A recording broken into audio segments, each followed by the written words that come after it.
So we're continuing with our theme of instances where the courts may not enforce a contract. Remember, in most cases, the court will endeavor to enforce a contract, trusting that each party was able to look out for their own interests. So far, we've discussed cases where there's an unequal bargaining power, and now we're going to look at the phenomenon known as legal mistakes and illegal contracts. So a legal mistake is much more narrow than the everyday idea of a mistake. A simple oversight or an error by one of the parties doesn't constitute a legal mistake and provides no basis for voiding a contract. It has to be an error that seriously undermines the contract. So a legal mistake can be made by one party or both parties. It has to, as I've said, be significant enough that it undermines the contract. Rarely proven, it's very complex and challenging for the courts and lawyers. The doctrine of legal mistake is one of the most difficult aspects of contract law.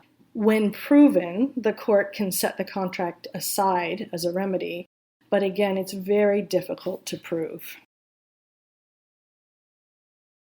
So I'm just giving you some examples here. I'll give you a minute to read them.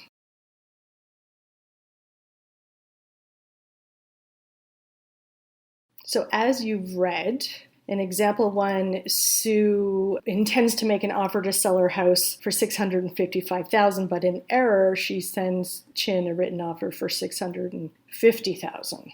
In example 2, Sue intends to make an offer to sell her house for $650,000, but sends Chin a written offer for $6,500. The court will only find the latter to be a legal mistake that's worthy of a remedy. In the first example, the mistake's relatively small. It's $5,000 on a $650,000 house. In this case, a court's not likely to intervene. But in the second case, the mistake is large, and it's likely that the court would treat it as a legal mistake.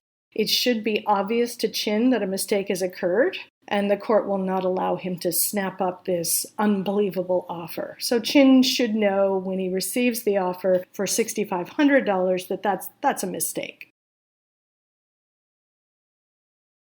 A legal mistake can also occur if both parties to the agreement share the same fundamental mistake. It's called a common mistake because they have it in common. This is also difficult to apply, but it can happen if both parties saw something as something different than it actually was. So, for example, if John decides to sell June his old car and both agree that it's valued around $1,200 because it's old and has a lot of kilometers on it, but then both of them come to find out it's an antique worth considerably more, the court might allow the parties to fix the mistake. Again, this is rare. When it does happen, the court can correct the contract through a process called rectification, but what the court will not do is allow parties to go back in time and re-engineer a concluded transaction. So they may allow a correcting of the contract through something called rectification, but it won't let them go back to the beginning and re-engineer a concluded transaction.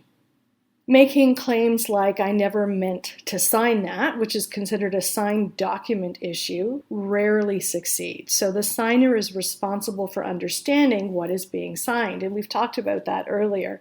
And despite the fact that this is so incredibly important, people continue to sign contracts without making sure they understand what is being signed.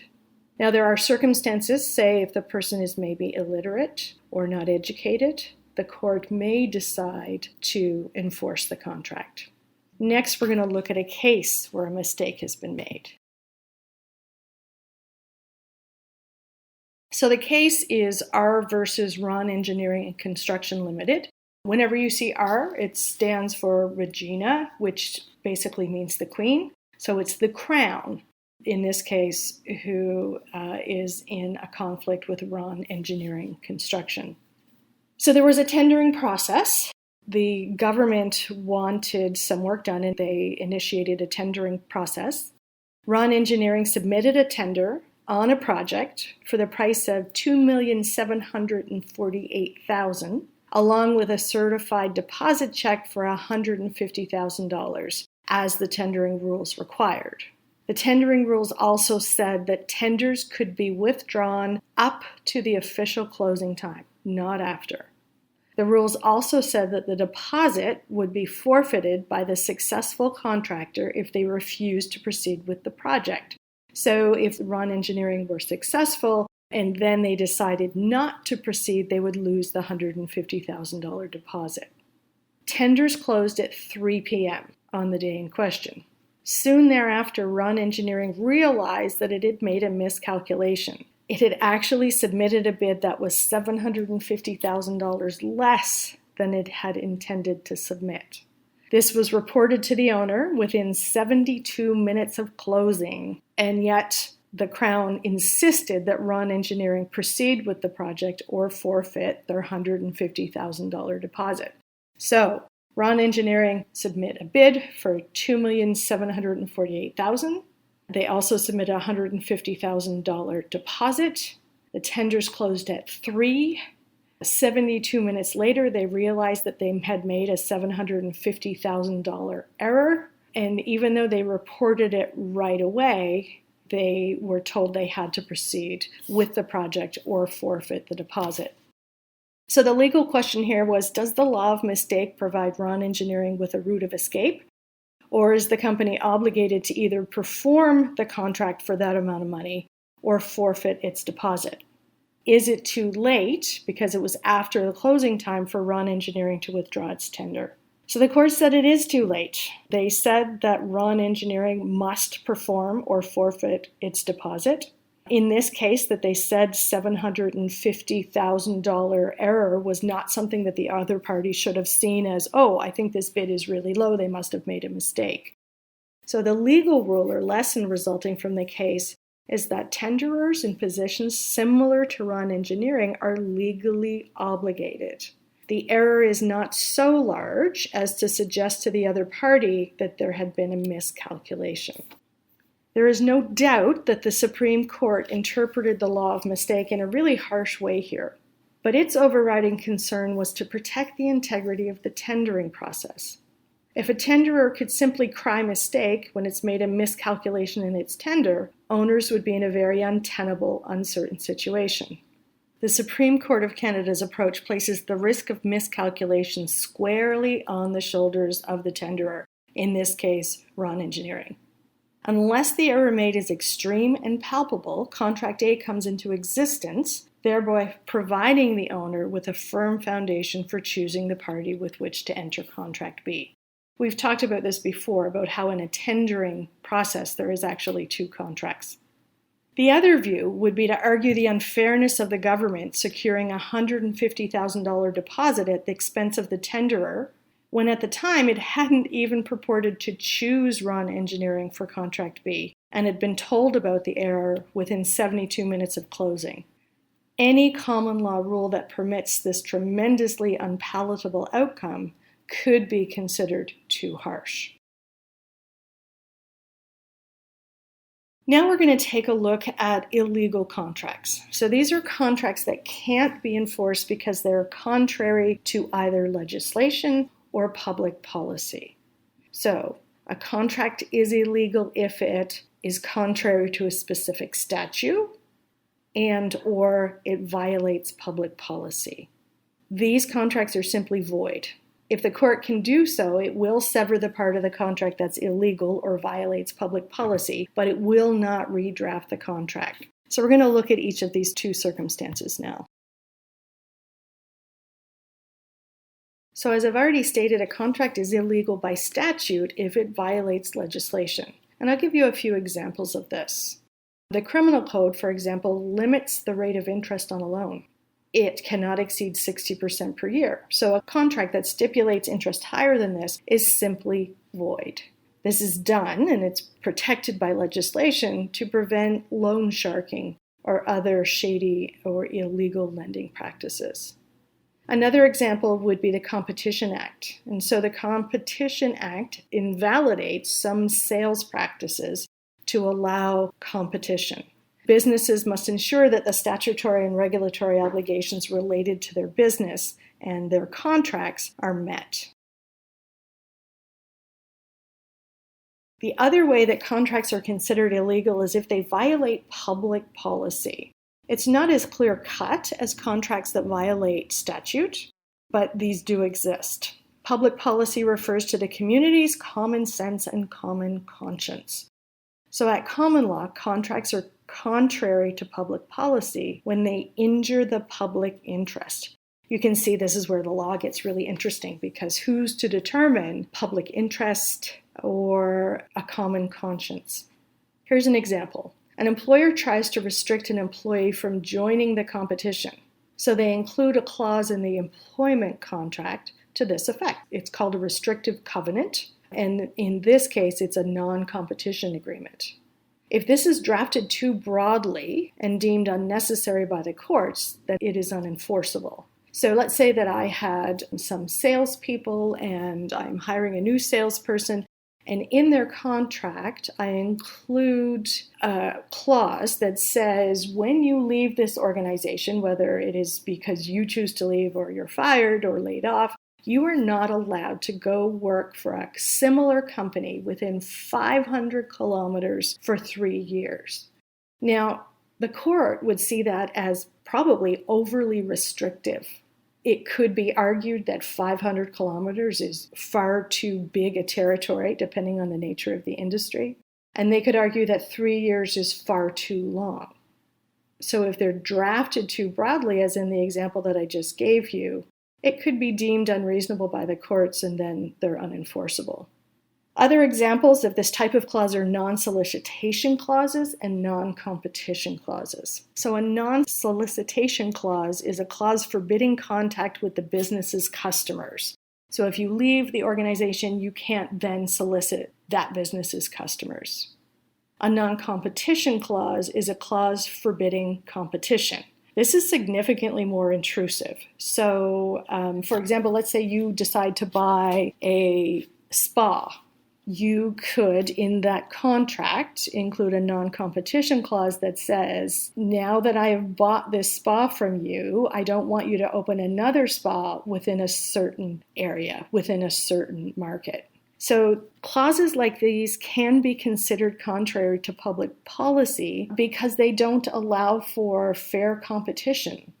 And so a court will, if asked to do so, take a good look at whether or not these are reasonable and necessary.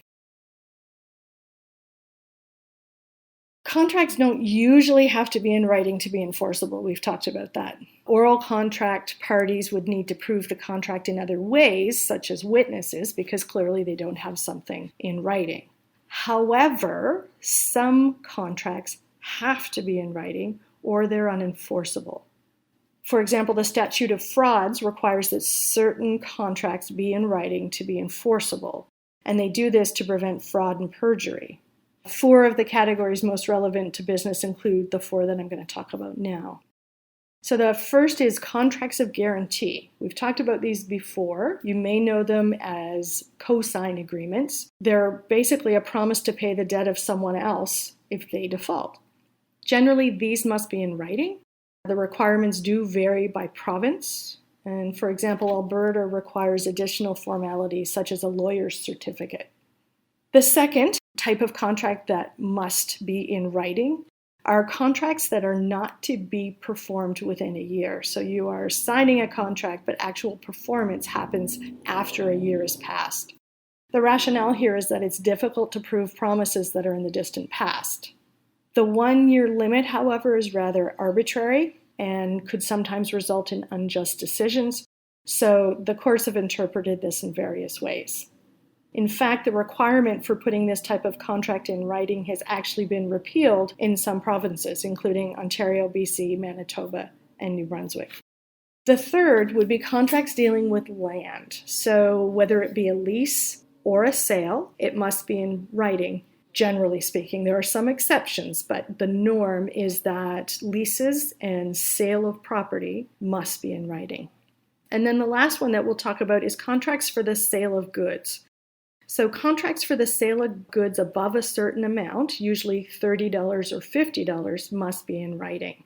This usually surprises people because we're always purchasing goods and services in amounts greater than $30 or $50. They're really common, right?